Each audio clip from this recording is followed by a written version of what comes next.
So this one has quite a bit more information.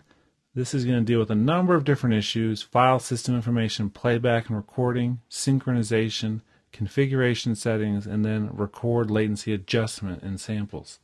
So let's talk about each of these different things. Most of the time, you shouldn't actually change anything unless you have a good reason to. The default for these two options is to be unchecked or inactive. Enable read caching, enable write caching. Typically used by older systems with some hard drive anomalies. If you're having performance issues with reading and writing to the disk, then you may check these and turn them on and see if that helps. Most cases with newer computers, it's actually going to hurt performance rather than help it. What this is doing is allowing you to use the system cache on the disk in order to help performance.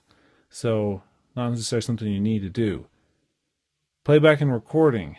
This is where we're actually going to set the driver type and set some options with it.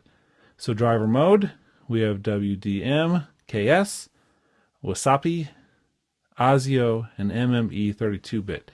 So WDM/KS is one of the newer driver modes and typically has low latency.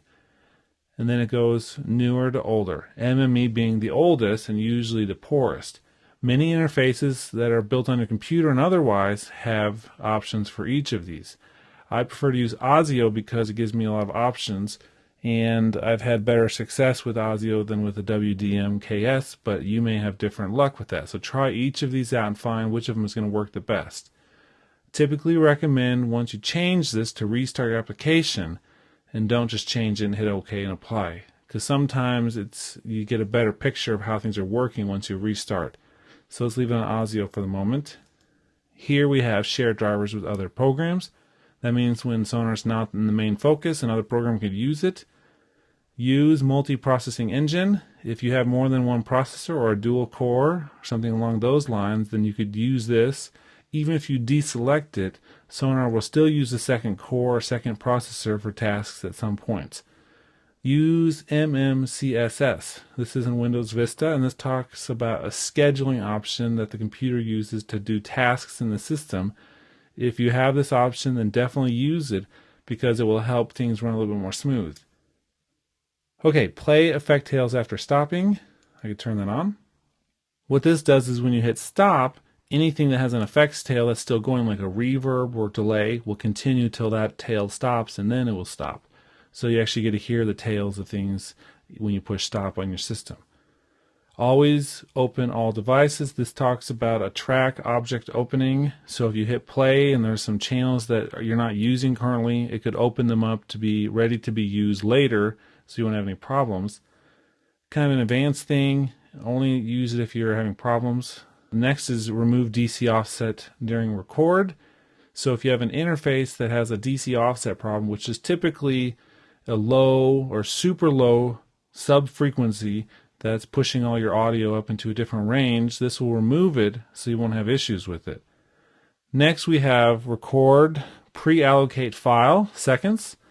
This actually allows us to set a file size for a record when we're going to record something. For instance, 10 minutes. If you know you're going to record for 10 minutes, it'll set up a file that's 10 minutes long that you record into. Can save some processing. That's pretty cool. Fade on start and fade on stop. This talks about overall fade times for files when you're actually stopping and starting. That's kind of cool, but I typically leave all these at 0 just for my own practical purposes. Synchronization. Trigger and freewheel.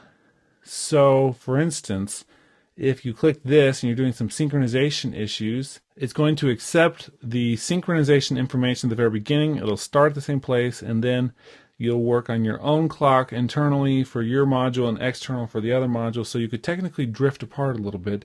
If you full chase lock, then it's going to constantly make sure you're sunk up with the MIDI timecode. So those are the two options there. Typically full chase is the better option, so you never shift. And if you need to do a timing offset in milliseconds, you can set that here. So if you need to change where the offset is for the sync, that's fine. We have some configuration settings, which we're not going to talk about here. All you need to know is you can edit the config file, reload configuration settings, and reset to config to defaults.